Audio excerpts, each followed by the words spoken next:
Les problèmes cardiovasculaires demeurent encore aujourd'hui un problème de santé peu connu chez la femme. Pourtant, ils y entraînent autant de décès que chez les hommes. Cela pourrait s'expliquer par la méconnaissance de certains médecins et des outils diagnostiques plus performants pour l'homme que la femme. Nicole Germain.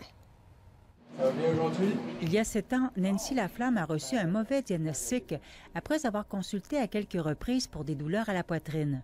Avec mon médecin de famille, je lui parlais que j'avais souvent des serrements, que j'avais de la difficulté à respirer. Puis il me disait « Ah, t'es stressée. » J'avais des antécédents, là, des gros antécédents familiaux, puis ils n'ont jamais été pris en compte.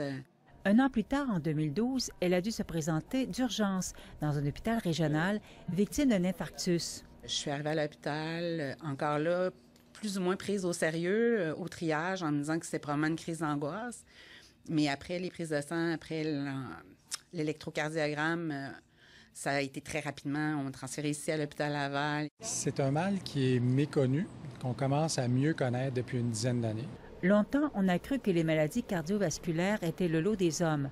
Or, on sait maintenant qu'elles emportent autant la population féminine que masculine. On s'est posé la question, comment est-ce qu'on a fait depuis tant d'années pour négliger cet aspect-là? C'est que les femmes se présentent différemment que les hommes. Donc, l'infarctus traditionnel, la grosse douleur à la poitrine, la sueur, la diaphorèse, des fois la perte de connaissance, la mort subite. La femme peut se présenter comme ça, mais plus souvent qu'autrement, elle se présente de façon un peu plus subtile.